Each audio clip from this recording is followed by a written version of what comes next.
ನಮಸ್ತೆ. ನಾನು ಸುಮಾರು ಒಂದು 8 ವರ್ಷದಿಂದ ಯೋಗಾಭ್ಯಾಸ ಮಾಡ್ತಾ ಬಂದಿದ್ದೀನಿ. ಅದರಿಂದ ನನಗೆ ಆರೋಗ್ಯನೂ ಅಷ್ಟೇ, ಮತ್ತು ನನಗೆ ಒಳ್ಳೆ ಬೆನಿಫಿಟ್ ಇದೆ. ಯೋಗಾಭ್ಯಾಸದಿಂದ ಒಳ್ಳೆ ಬೆನಿಫಿಟ್ ಇದೆ. ಎಲ್ಲರೂ ಖಂಡಿತ ಯೋಗಾಭ್ಯಾಸ ಆದಷ್ಟು ಮನೆಯಲ್ಲೇ ಆದರೂ ಪರವಾಗಿಲ್ಲ, ಅದು ನಿಮಗೆ ಹತ್ತಿರ ಯಾವುದಾದ್ರೂ ಯೋಗ ಕ್ಲಾಸ್ ನಡೆಸಿದ್ರೆ ಅಲ್ಲೂ ಹೋಗ್ಬೋದು ನೀವು. ಅದರಿಂದ ತುಂಬ ಒಳ್ಳೆಯ ಬೆನಿಫಿಟ್ ಇದೆ. ಹೋಗಿ ಖಂಡಿತ. ಅಕಸ್ಮಾತು ನಾವು ಈಚೆನೇ ಹೋಗೋಕ್ಕಾಗಲ್ಲ, ತುಂಬ ವಯಸ್ಸಾದವ್ರಿಗೆ ನಮಗೆ ವಾಕಿಂಗೂ ಹೋಗೋಕ್ಕಾಗಲ್ಲ, ಮತ್ತು ಮನೆಯಲ್ಲೇ ನಮಗೆ ಏನಾದರೂ ಒಂದು ಸ್ಟ್ರೆಚಿಂಗ್ ಎಕ್ಸಸೈಸು ಮಾಡ್ತೀವಿ ಅನ್ನೋರಿಗೆ ಇದು ನಾನು ಹೇಳ್ಕೊಡೋ ಎಕ್ಸಸೈಸು ಇವತ್ತು ತುಂಬ ಅನುಕೂಲವಾಗಿದೆ. ಮತ್ತು ನನ್ನ ಕಾಲು ಈಗ ಸೊಂಟದಿಂದ ಪಾದದವರೆಗೂ ನಾನು ಇವತ್ತು ಒಂದು 5 ಎಕ್ಸಸೈಸ್ ಹೇಳ್ಕೊಡ್ತೀನಿ ನಿಮಗೆ. ಅದರಿಂದ ನಿಮ್ಗೆ ಉಪಯೋಗಿಸ್ಕೊಳ್ಳಿ, ತುಂಬ ಬೆನಿಫಿಟ್ ಇದೆ. ಯೋಗ ಮಾಡಿ. ಯೋಗ ಅಂದರೆ ತುಂಬ ಜನ ಹೆದರ್ಕೊಂಡ್ಬಿಡ್ತಾರೆ, ಏನೋ ಕಾಲೆಲ್ಲ ಮೇಲೆತ್ತಿ ತಲೆಯೆಲ್ಲ ಕೆಳಗಡೆ ಹಾಕಿ ಮಾಡೋ ಅಂಥದ್ದು ಅಂತ. ಖಂಡಿತನೂ ಇಲ್ಲ. ನಾವು ಮಾಡ್ತಾ ಹೋದರೆ ಉಸಿರಾಟನೇ ಮೇಯ್ನು. ಯೋಗ ಅಂದರೆ ಉಸಿರಾಟ, ಉಸಿರು ತಗೊಳ್ಳೋದು ಬಿಡೋದು, ಅದೇ ಮೇಯ್ನು. ಅದು ನಮಗೆ ನೀವು ಎಷ್ಟೇ ವಾಕಿಂಗ್ ಮಾಡಿದ್ರೂ ಆ ಯೋಗಾಭ್ಯಾಸದಲ್ಲಿರೋ ಬೆನಿಫಿಟ್ಟು ನಮಗೆ ಯಾವುದ್ರಲ್ಲೂ ಬರಲ್ಲ. ಅದರಿಂದ ಯೋಗ ಒಳ್ಳೆ ಅಭ್ಯಾಸ. ಬೆಳಗ್ಗೆ ಎದ್ದು ನಾವು ಒಂದು ಅರ್ಧ ಗಂಟೆ ಏನು ನಾವು ಬೆಡ್ ಮೇಲೆ ಕೂತ್ಕೊಂಡೇ ನಾವು ಮಾಡ್ಬೋದು. ಅಕಸ್ಮಾತ್ ನೀವು ತೀರಾ ನಾವು ವಾಕಿಂಗೇ ಹೋಗೋಕ್ಕಾಗಲ್ಲ, ಇಲ್ಲ ವಾಕಿಂಗ್ ಮಾಡಿಬಿಟ್ಟು ನೀವು ಆರಾಮಾಗೆ ಇದನ್ನೊಂದು 4-5 ಸ್ಟ್ರೆಚಿಂಗ್ ಎಕ್ಸಸೈಸ್ ಮಾಡ್ಬೋದು. ಮತ್ತು ಟೆರೇಸ್ ಮೇಲೆ ನೀವು ತುಂಬ ಜನ ಟೆರೇಸ್ ಮೇಲೆ ಈಗ ವಾಕಿಂಗ್ ಮಾಡ್ತೀವಿ, ನಾವು ಟೆರೇಸ್ ಮೇಲೆ ವಾಕ್ ಮಾಡ್ತೀವಿ, ನಾವೆಲ್ಲೂ ಹೋಗಲ್ಲ. ಅದು ತುಂಬ ತಪ್ಪು. ಟೆರೇಸ್ ಮೇಲೆ ಯಾವತ್ತೂ ವಾಕಿಂಗ್ ಮಾಡಬಾರ್ದು. ನಾವು ಅಲ್ಲಲ್ಲೇ ಒಂದು 10-15 ಹೆಜ್ಜೆ ಹಿಂಗೆ ಕ್ರಾಸ್ ಮಾಡಿ ಗ್ರೌಂಡ್ ಆಗ್ತಾಯಿದ್ರೆ ಮಂಡಿ ನೋವು ಕಟ್ಟಿಟ್ಟ ಬುತ್ತಿ ಅವರಿಗೆ. ಖಂಡಿತ ದಯವಿಟ್ಟು ಯಾರೂ ಟೆರೇಸ್ ಮೇಲೆ ವಾಕ್ ಮಾಡಬೇಡಿ. ನಿಮ್ಗಾದರೆ ಹೊರಗಡೆನೇ ಹೋಗಿ ಆರಾಮಾಗಿ ನಿಮ್ಮ ರೋಡಲ್ಲೇ ಮೇಲೆಯಿಂದ ಕೆಳಗಡೆ ಮೇಲೆ ಮಾಡ್ಕೊಂಡು ಬರ್ಬೋದು. ನೀವು ಟೆರೇಸ್ ಮೇಲೆ ಮಾತ್ರ ದಯವಿಟ್ಟು ಮಾಡೋಕ್ಕೆ ಹೋಗ್ಬೇಡಿ. ಮಂಡಿ ನೋವಂತೂ ಗ್ಯಾರಂಟಿ ಬರುತ್ತೆ. ಅದು ಚೆನ್ನಾಗಿರೋರಿಗೆ ಮಂಡಿ ನೋವು ಶುರು ಆಗಿಬಿಡುತ್ತೆ. ಟೆರೇಸ್ ಮೇಲೆ ಮಾತ್ರ ಮಾಡೋಕ್ಕೆ ಹೋಗ್ಬೇಡಿ. ಈ ಥರ ಒಂದು ಸಣ್ಣ ತಪ್ಪುಗಳು ನಮ್ಮಿಂದ ಅದನ್ನು ಕಂಟ್ರೋಲ್ ಮಾಡ್ಕೊಂಬಂದರೆ ನಮ್ಮ ಆರೋಗ್ಯನೂ ಸುಧಾರಿಸುತ್ತೆ. ಈ ಥರ ಮಂಡಿ ನೋವೇ ಆಗಲಿ, ಒಂದು ಸೊಂಟದ ನೋವೇ ಆಗಲಿ, ನಾವು ಬರಲ್ಲ. ಆ ಥರ ಎಲ್ಲ ನಾವು ಸಣ್ಣ ತಪ್ಪನ್ನ ತಿದ್ದುಕೊಳ್ತಾ ಹೋದರೆ ಆ ಥರ ನೋವುಗಳೆಲ್ಲ ಬರಲ್ಲ. ಇವತ್ತು ನಾನು ನಿಮಗೆ ಒಂದು 4-5 ಎಕ್ಸಸೈಸು ನಾನು ನಿಮಗೆ ಹೇಳ್ಕೊಡ್ತೀನಿ. ಅದನ್ನು ಮಾಡ್ತಾ ಬನ್ನಿ.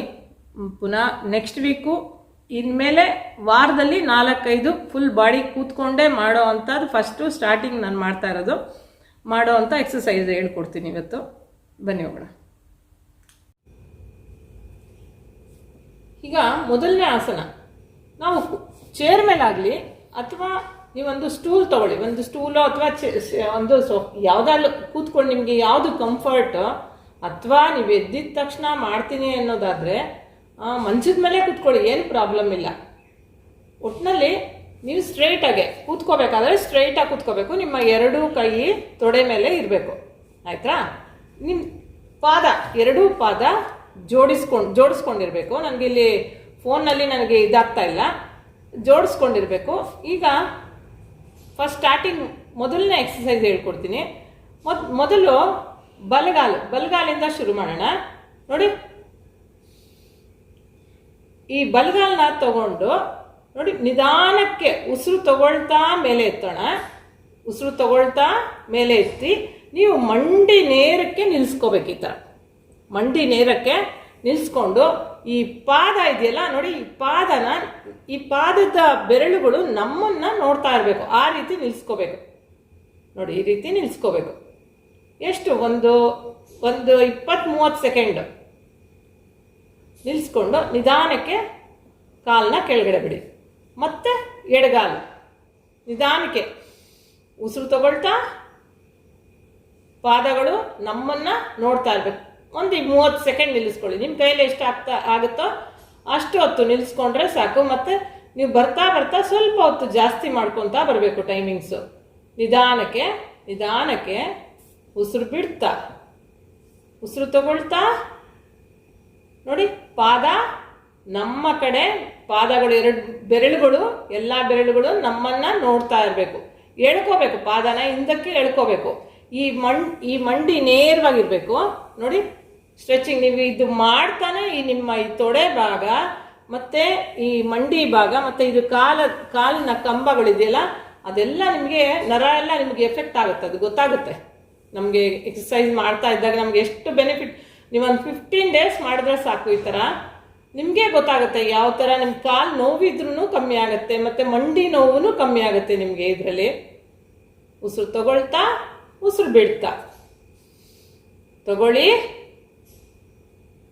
ಬಿಡಿ, ಉಸಿರು ತಗೊಳ್ಳಿ ಉಸಿರು ಬಿಡಿ. ಇದು ಮೊದಲನೇ ಎಕ್ಸಸೈಸು. ಎರಡನೇದು ನೋಡಿ, ಬಲಗಾಲನ ಮೇಲೆತ್ತಿ ಹೀಗೆ ಬಲಗಡೆಗೊಂದ್ಸಲ ಎಡಗಡೆಗೊಂದ್ಸಲ, ಬಲಗಡೆಗೊಂದ್ಸಲ ಎಡಗಡೆಗೊಂದ್ಸಲ. ನಾವು ಉಸಿರಾಟನ ಮರಿಬಾರ್ದು. ಉಸಿರು ತಗೊಳ್ಬೇಕು, ಉಸಿರು ಬಿಡಬೇಕು, ಉಸಿರು ತಗೊಳ್ತಾ ಬಿಡ್ತಾ, ಈ ಥರ ಬಲಗಡೆ ಎಡಗಡೆ ಬಲಗಡೆ ಎಡಗಡೆ ಒಂದು 5 times ಮಾಡಬೇಕು. ನಂತರ ಆಮೇಲೆ ಜಾಸ್ತಿ ಮಾಡ್ಕೊತಾ ಬನ್ನಿ. ನಿಮಗೆ ಕೂತ್ಕೊಂಡು ಟಿ ವಿ ನೋಡಬೇಕಾದ್ರೆ ಆದ್ರೂ ಆರಾಮಾಗಿ ನೀವು ಇದೆಲ್ಲ ಎಕ್ಸಸೈಸು ಮಾಡ್ಕೋಬೋದು. ನಿಮಗೆ ಕಾಲು ನೋವು ತುಂಬ ಕಮ್ಮಿ ಆಗುತ್ತೆ. ನಿಮಗೆ 75% ನಿಮಗೆ ಈ ಎಕ್ಸಸೈಸಿಂದಲೇ ನಿಮಗೆ ಕಮ್ಮಿ ಆಗಿಬಿಡುತ್ತೆ. ನೆಕ್ಸ್ಟು ಈಗ ಎಡಗಾಲು, ಬಲಗಡೆ ಮತ್ತು ಎಡಗಡೆ, ಬಲಗಡೆ ಮತ್ತು ಎಡಗಡೆ. ಉಸಿರು ತಗೊಳ್ತಾ ಉಸಿರು ಬಿಡ್ತಾ, ತಗೊಳ್ತಾ ಬಿಡ್ತಾ, ಪಾದ ಮಾತ್ರ ಅಲ್ಲಾಡಿಸ್ಬೇಕು. ಉಸಿರು ತಗೊಳ್ತಾ ಉಸಿರು ಬಿಡ್ತಾ. ಈಗ 5 times ನೀವು ಈ ರೀತಿ. ಇದು 2 ಎಕ್ಸಸೈಸ್ ಆಯಿತು. ಮೂರನೇ ಎಕ್ಸಸೈಸು ನೋಡಿ, ಎರಡೂ ಪಾದನ ಉಸಿರು ತಗೊಳ್ತಾ ಮೇಲೆ ಎತ್ತಿ ನಮ್ಮ ಕಡೆ ಪಾದನ ನಮ್ಮ ಕಡೆ ಎಳ್ಕೋಬೇಕು. ನೋಡಬೇಕು ನಮ್ಮ ಪಾದ 2, 4, 10 ಬೆರಳು ನಮ್ಮನ್ನು ನೋಡ್ತಾ ಇರಬೇಕು. ಆ ರೀತಿ ಪಾದನ ನಮ್ಮ ಕಡೆ ಎಳ್ಕೋಬೇಕು. ಎಳ್ಕೊಂಡು ಉಸಿರು ತಗೊಳ್ಳಿ, ನಿಲ್ಲಿಸ್ಕೋಬೇಕು. ಸ್ವಲ್ಪ ಹೊತ್ತು ಒಂದು 20 ಸೆಕೆಂಡು ನಿಲ್ಲಿಸ್ಕೋಬೇಕು. ಮತ್ತೆ ಉಸಿರು ಬಿಡ್ತಾ ಕೆಳಗಡೆ ಬಿಡಿ. ಉಸಿರು ತಗೊಳ್ತಾ ನಿಧಾನಕ್ಕೆ, ಯಾವುದೇ ಎಕ್ಸಸೈಸ್ ಮಾಡಬೇಕಾದ್ರೂ ಆ ಥರ ಮಾಡ್ಕೋಬಾರ್ದು, ನಿಧಾನಕ್ಕೆ ಮಾಡಬೇಕು. ತಗೊಳ್ತಾ ಬಿಡ್ತಾ, ಉಸಿರು ತಗೊಳ್ಳಿ, ಪಾದ ಮುಂದೆ ಎಳ್ಕೊಳ್ಳಿ ಮೇಲಕ್ಕೆ, ಈ ಥರ ನಮ್ಮ ಸೈಡ್ ಎಳ್ಕೋಬೇಕು, ನಿಲ್ಲಿಸ್ಕೋಬೇಕು. ಒಂದು 30 ಸೆಕೆಂಡು ಬಿಡಬೇಕು. ಇದು ಮೂರನೇ ಎಕ್ಸಸೈಸ್. ಈಗ 4ನೇ ಎಕ್ಸಸೈಸ್ ಹೇಳ್ಕೊಡ್ತೀನಿ ನೋಡಿ. ಪಾದಗಳನ್ನ ಮಂಡಿ ನೇರಕ್ಕೆ ಉಸಿರು ತಗೊಳ್ತಾ ನಿಲ್ಲಿಸ್ಕೊಳ್ಳಿ. ಹಿಂಗೆ ಉಸಿರಾಟ ಮರಿಬಾರ್ದು, ನಿಲ್ಲಿಸ್ಕೊಂಡು ನೋಡಿ. ಪಾದಗಳು ಎರಡನ್ನು ಮುಂದಕ್ಕೆ ಮುಂದಕ್ಕೆ ನಿಮ್ಗೆ ಎಷ್ಟಾಗುತ್ತೋ ಅಷ್ಟು, ಸ್ವಲ್ಪ ಬಾಗಿದ್ರೆ ಸಾಕು. ಆಮೇಲೆ 2 ದಿನ 3 ದಿನ ಆದಮೇಲೆ ಇನ್ನೊಂದು ಸ್ವಲ್ಪ ಬಗ್ಗುತ್ತೆ, ಏನು ತಲೆ ಕೆಡಿಸ್ಕೋಬಾರ್ದು. ಆಮೇಲೆ ನಿಧಾನಕ್ಕೆ ಉಸಿರು ಬಿಡ್ತಾ ನೀವು ನೋಡಿ ಹಿಂದಕ್ಕೆ, ನಿಮ್ಮ ಕೈಯಲ್ಲಿ ಎಷ್ಟಾಗುತ್ತೋ ಅಷ್ಟು ಹಿಂದಕ್ಕೆ ನಿಮ್ಮ ಕಡೆಗೆ ಎಳ್ಕೋಬೇಕು. ಮತ್ತೆ ಮುಂದಕ್ಕೆ ಮತ್ತೆ ಹಿಂದಕ್ಕೆ. ಉಸಿರು ತಗೊಳ್ತಾ ಉಸಿರು ಬಿಡ್ತಾ, ತಗೊಳ್ಳಿ ಬಿಡಿ, ಉಸಿರು ತಗೊಳ್ತಾ ಉಸಿರು ಬಿಡ್ತಾ. ಒಂದು 5 ಸಲ. ನೆಕ್ಸ್ಟ್ ನೀವು ಬರ್ತಾ 10 ಸಲ ಮಾಡಬೇಕು ಇದನ್ನ. ಉಸಿರು ತಗೊಳ್ತಾ ಉಸಿರು ಬಿಡ್ತಾ, ಆ ಥರ ನಿಧಾನಕ್ಕೆ ಕೆಳಗಡೆ ಬಿಟ್ಟು ಸ್ವಲ್ಪ ರಿಲ್ಯಾಕ್ಸ್ ಮಾಡಬೇಕು. ಒಂದು 20 ಸೆಕೆಂಡು ರಿಲ್ಯಾಕ್ಸ್ ಮಾಡಬೇಕು. ತಕ್ಷಣ ಮಾಡಬಾರ್ದು, ರಿಲ್ಯಾಕ್ಸ್ ಮಾಡ್ಕೋಬೇಕು. ನಾವು ಯಾವಾಗಲೇ ಕೂತ್ಕೊಂಡ್ರು ನೋಡಿ, ಹಿಂಗೆ ನಾವು ಕೂತ್ಕೊಂಡಾಗ ನಮ್ಮ ಪಾದ ನಮ್ಮ ಕಣ್ಣಿಗೆ ಕಾಣ್ತಾ ಇರಬೇಕು. ಈಗ ಕಾಲು ಫುಲ್ಲು ಹಿಂಗೆ ಎಳ್ಕೊಳ್ಳೋದು, ಹಿಂದಕ್ಕೆ ಎಳ್ಕೊಳ್ಳೋದು, ಮಂಡಿ ನೋವಿರೋರು ಯಾವತ್ತೂ ಅಷ್ಟೇ ನಮ್ಮ ಪಾದ ಎರಡು ಪಾದಗಳನ್ನ ಮುಂದಕ್ಕೆ ಚಾಚಿರಬೇಕು. ಎಲ್ಲೇ ಕೂತ್ಕೊಂಡ್ರು ಅವಾಗ ಮಂಡಿ ಮೇಲೆ ಅಷ್ಟು ನೋವಾಗಲ್ಲ, ಮಂಡಿ ಮೇಲೆ ಅಷ್ಟು ನಿಮಗೆ ಪ್ರೆಷರ್ ಬೀಳಲ್ಲ. ಅದರಿಂದ ನಿಮ್ಮ 2 ಪಾದಗಳು ನಮ್ಮ ಕಣ್ಣಿಗೆ ಕಾಣಿಸ್ಬೇಕು. ಆ ಥರ ಮುಂದೆ ಇಟ್ಕೋಬೇಕು ಪಾದಗಳನ್ನ. ಆಯಿತಾ? 5ನೇ ಎಕ್ಸಸೈಸು ನೋಡಿ. ಬಲಗಾಲನ ಎತ್ತಿ ನೋಡಿ, ಕ್ಲಾಕ್ ವೈಸ್ ಉಸಿರು ತಗೊಳ್ತಾ ಉಸಿರು ಬಿಡ್ತಾ, ಉಸಿರು ತಗೊಳ್ತಾ ಉಸಿರು ಬಿಡ್ತಾ ರೌಂಡ್ ತಿರುಗಿಸ್ಬೇಕು. ಮತ್ತೆ ಆಂಟಿ ಕ್ಲಾಕ್ ವೈಸ್ ಉಸಿರು ತಗೊಳ್ತಾ ಉಸಿರು ಬಿಡ್ತಾ. ಉಸಿರು ತಗೊಳ್ಳಿ, ಉಸಿರಾಟ ಮರಿಬಾರ್ದು. ನಿಮಗೆ ಎಷ್ಟೋ ಬೆನಿಫಿಟ್, ನಿಮ್ಮ ಆರೋಗ್ಯನೂ ಎಷ್ಟೋ ಸುಧಾರಿಸುತ್ತೆ. ಬರೀ ಇದೊಂದು ನೀವು ಅನ್ಕೋಬೋದು ಇದೆಲ್ಲ ಸಣ್ಣ ಎಕ್ಸಸೈಸು ಅಂತ. ಸಣ್ಣ ಎಕ್ಸಸೈಸಲ್ಲೇ ತುಂಬ ಬೆನಿಫಿಟ್ ಇದೆ. ಖಂಡಿತ ಮಾಡಿ. ವಾಕಿಂಗ್ ಹೋಗ್ಬಿಟ್ಟು ಬಂದು ಆರಾಮಾಗೆ ನಿಮಗೆ ತುಂಬ ದಪ್ಪ ಇರೋರಾಗಲಿ ಸಣ್ಣ ಇರೋರಾಗಲಿ ನಿಮಗೆ ಯೋಗ ಮಾಡ್ತೀವಿ ನಾವು, ಸಣ್ಣ ಸಣ್ಣ ಪುಟ್ಟದ್ದೆಲ್ಲ ಹಿಂಗೆ ನಾವು ಕಲ್ತ್ಕೊಂಡು ಮಾಡ್ತೀವಿ ಅನ್ನೋರು ದಯವಿಟ್ಟು ಇದನ್ನು ಉಪಯೋಗಿಸ್ಕೊಳ್ಳಿ. ತುಂಬ ಒಳ್ಳೆ ಆಸನಗಳು ಇದೆಲ್ಲ. ಸಣ್ಣದು ಅನ್ನಿಸ್ಬೋದು, ಆದರೆ ಬೆನಿಫಿಟ್ ತುಂಬ ಇರುತ್ತೆ. ನಿಮಗೆ ಕಾಲು ನೋವು ಬರಲ್ಲ. ಮೇಯ್ನು ಒಂದು 40 ವರ್ಷ, ಈಗ 40 ವರ್ಷ ಆದ ತಕ್ಷಣ ಎಲ್ಲರಿಗೂ ಕಾಲು ನೋವು ಶುರು ಆಗುತ್ತೆ. ನೋಡಿ, ಈಗ ಎಡಗಾಲನ ಕ್ಲಾಕ್ ವೈಸ್ ಉಸಿರು ತಗೊಳ್ಳಿ. ನೋಡಿ, ತಿರುಗಿಸ್ಬೇಕು ರೌಂಡು ಫುಲ್ಲು, ಪಾದ ಪೂರ್ತಿ ತಿರುಗಿಸ್ಬೇಕು.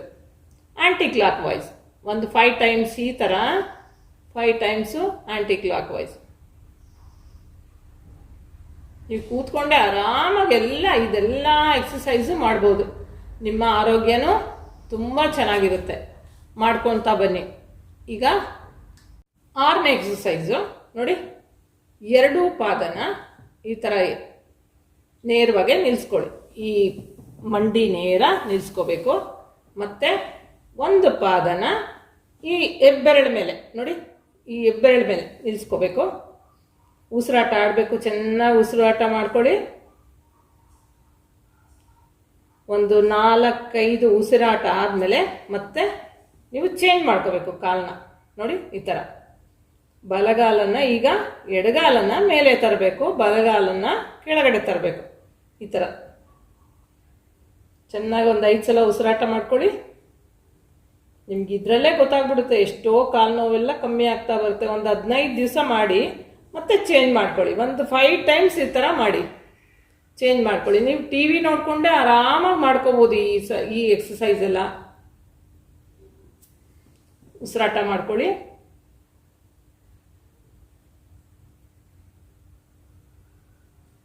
ಮತ್ತೆ ಚೇಂಜ್ ಮಾಡ್ಕೊಳ್ಳಿ.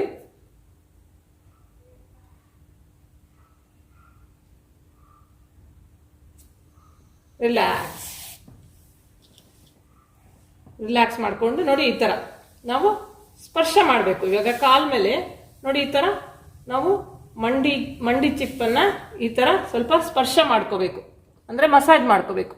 ನೋಡಿ, ಮಸಾಜ್ ಮಾಡ್ಕೋಬೇಕು. ಒಂದು 6 ಎಕ್ಸಸೈಸ್ ಹೇಳ್ಕೊಟ್ಟಿದ್ದೀನಿ ಇವತ್ತು.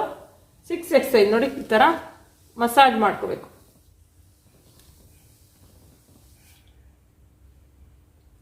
ಸ್ವಲ್ಪ ಈ ಥರ 2 ಕಾಲನ್ನು ಈ ಥರ ನಿಧಾನಕ್ಕೆ 2 ಕಾಲನ್ನು ಒಂದಾದ್ಮೇಲೆ ಒಂದು ರಿಲ್ಯಾಕ್ಸ್ ಮಾಡ್ಕೊಳ್ಳಿ. ಅಷ್ಟೇ. ಇವತ್ತು ನಿಮಗೆ ಈ ಕಾಲಿಂದು ಮತ್ತು ಈ ಪಾದ, ಈ ತೊಡೆಯ ಭಾಗಕ್ಕೆ ಇವತ್ತು ಹೇಳ್ಕೊಟ್ಟಿದ್ದೀನಿ. ಇನ್ನು ನೆಕ್ಸ್ಟ್ ಎಪಿಸೋಡಲ್ಲಿ ನಿಮಗೆ ನಾನು ಸೊಂಟದ ಭಾಗಕ್ಕೆ ಹೇಗೆ ಮಾಡೋದು ಅಂತ ಹೇಳ್ಕೊಡ್ತೀನಿ. ರಿಲ್ಯಾಕ್ಸ್ ಮಾಡ್ಕೊಳ್ಳಿ.